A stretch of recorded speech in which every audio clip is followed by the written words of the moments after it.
ಬೆಳಗ್ಗೆ ತಿಂಡಿಗೆ ಅಥವಾ ಮಕ್ಕಳ ಟಿಫನ್ ಬಾಕ್ಸ್ಗೆ ಈ ರೀತಿ ಹೆಲ್ತಿಯಾಗಿರುವಂಥ ಹೆಸರುಬೇಳೆ ಪರೋಟ ಮಾಡಿಕೊಡಿ. ಖಂಡಿತ ಟಿಫನ್ ಬಾಕ್ಸ್ ಖಾಲಿ ಮಾಡ್ಕೊಂಡು ಬರ್ತಾರೆ. ತುಂಬಾ ಸಾಫ್ಟಾಗಿ ಟೇಸ್ಟಿಯಾಗಿರುತ್ತೆ. ಮಾಡೋದು ಅಷ್ಟೇ ತುಂಬ ಸುಲಭ. ಸೊ ಬನ್ನಿ ಮಾಡೋದು ಯಾವ ರೀತಿ ಅಂತ ನೋಡೋಣ. ಮೊದಲು ಒಂದು ಪ್ರೆಷರ್ ಕುಕ್ಕರ್ಗೆ 1 ಕಪ್ ಹೆಸರುಬೇಳೆನ ಸೇರಿಸ್ಬಿಟ್ಟು ನೀಟಾಗಿ ತೊಳ್ಕೊಳ್ಳಿ. ನಾನಿಲ್ಲಿ ಚಿಕ್ಕ ಕಪ್ಪಲ್ಲಿ ಅಳತೆ ಮಾಡಿ ಸೇರಿಸ್ಕೊಂಡಿರೋದು. ಈ ರೀತಿ ನೀಟಾಗಿ ತೊಳ್ಕೊಂಡು ಅದೇ ಕಪ್ಪಲ್ಲೇ 1.5 ಕಪ್ ನೀರು ಸೇರಿಸ್ಬಿಟ್ಟು ಲಿಡ್ನ ಕ್ಲೋಸ್ ಮಾಡಿ ಹೈ ಫ್ಲೇಮಲ್ಲೇ 2 ವಿಷಲ್ ಕೂಗಿಸ್ಕೊಳ್ಬೇಕು. ಈಗ ಚಪಾತಿ ಹಿಟ್ಟು ಕಲಿಸ್ಕೊಳ್ಳೋದಕ್ಕೆ ನಾನಿಲ್ಲಿ 2 ಕಪ್ ಗೋಧಿ ಹಿಟ್ಟನ್ನ ತಗೊಂಡಿದ್ದೀನಿ. ನಾನು ಉಪಯೋಗಿಸಿರೋದು ಅಂಗಡಿ ಗೋಧಿ ಹಿಟ್ಟು. ನೀವು ಬೇಕಿದ್ರೆ ಮನೆಯಲ್ಲೇ ಮಾಡಿರುವಂಥ ಗೋಧಿ ಹಿಟ್ಟು ಕೂಡ ಉಪಯೋಗಿಸ್ಬೋದು. ಇದಕ್ಕೆ ರುಚಿಗೆ ತಕ್ಕಷ್ಟು ಉಪ್ಪು ಹಾಕ್ಬಿಟ್ಟು ಸ್ವಲ್ಪ ನೀರು ಸೇರಿಸ್ಕೊಳ್ತಾ ಹಿಟ್ಟು ಕಲಿಸ್ಕೊಳ್ಬೇಕು.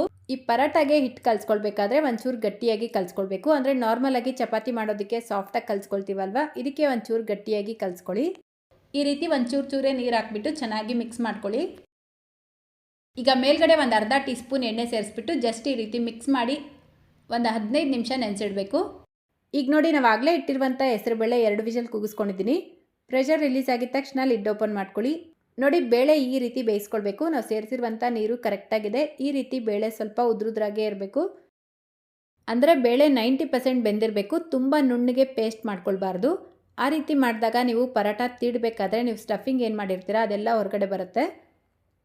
ಸೊ ನೋಡಿ, ಈ ರೀತಿ ಬೆಂದಿರುವಂಥ ಬೇಳೆನ ಸೈಡಿಗೆ ತೆಗೆದಿಟ್ಕೊಂಡು ಗ್ಯಾಸ್ ಸ್ಟವ್ ಮೇಲೆ ಒಂದು ಪ್ಯಾನ್ ಇಟ್ಬಿಟ್ಟು 3 ಟೇಬಲ್ ಸ್ಪೂನ್ ಎಣ್ಣೆ ಸೇರಿಸ್ಕೊಳ್ಳಿ. ಎಣ್ಣೆ ಬಿಸಿಯಾಗಿದ ತಕ್ಷಣ ಸಣ್ಣದಾಗಿ ಕಟ್ ಮಾಡ್ಕೊಂಡಿರುವಂಥ ಮೀಡಿಯಮ್ ಸೈಜ್ದು 2 ಈರುಳ್ಳಿನ ಸೇರಿಸ್ಬಿಟ್ಟು ಫ್ರೈ ಮಾಡ್ಕೊಳ್ಬೇಕು.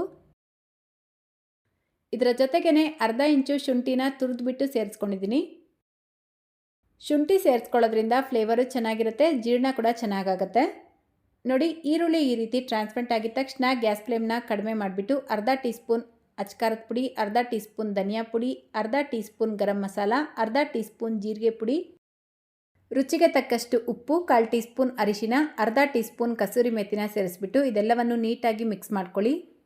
ಈಗ ಮೊದಲೇ ಬೇಯಿಸಿಟ್ಕೊಂಡಿರುವಂಥ ಹೆಸರುಬೇಳೆನ ಸೇರಿಸ್ಬಿಟ್ಟು ಒಂದು 3ರಿಂದ 4 ನಿಮಿಷ ನೀಟಾಗಿ ಮಿಕ್ಸ್ ಮಾಡ್ಕೊಳ್ಬೇಕು. ಇದರ ಜೊತೆಗೇ ಒಂಚೂರು ಕೊತ್ತಂಬರಿ ಸೊಪ್ಪನ್ನು ಸೇರಿಸ್ಕೊಂಡು ಮಿಕ್ಸ್ ಮಾಡ್ಕೊಳ್ತಾ ಇದ್ದೀನಿ. ನೋಡಿ, ಒಂದು 3-4 ನಿಮಿಷಕ್ಕೆ ಇದು ಚೆನ್ನಾಗಿ ಮಿಕ್ಸ್ ಆಗಿ ಒಂಚೂರು ಗಟ್ಟಿಯಾಗುತ್ತೆ. ಈ ಕನ್ಸಿಸ್ಟೆನ್ಸಿ ಬಂದಿದ ತಕ್ಷಣ ಗ್ಯಾಸ್ ಫ್ಲೇಮ್ನ ಆಫ್ ಮಾಡಿಬಿಟ್ಟು ಇದನ್ನು ಮತ್ತೊಂದು ಪ್ಲೇಟ್ಗೆ ಹಾಕಿ ಸ್ವಲ್ಪ ತಣ್ಣಗಾಗೋದಕ್ಕೆ ಬಿಡಬೇಕು.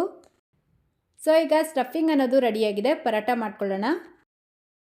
ನೋಡಿ, ಕರೆಕ್ಟಾಗಿ 10-15 ನಿಮಿಷಕ್ಕೆ ಇದು ಚೆನ್ನಾಗಿ ನೆಂದಿರುತ್ತೆ. ಈಗ ಮತ್ತೆ ಒಂದು ಸಲ ಇದನ್ನು ಮಿಕ್ಸ್ ಮಾಡಿಬಿಟ್ಟು ಒಂದು ಚಿಕ್ಕ ಬಾಲಷ್ಟು ಹಿಟ್ಟು ತಗೊಂಡು ಈ ರೀತಿ ರೋಲ್ ಮಾಡ್ಕೊಳ್ಳಿ.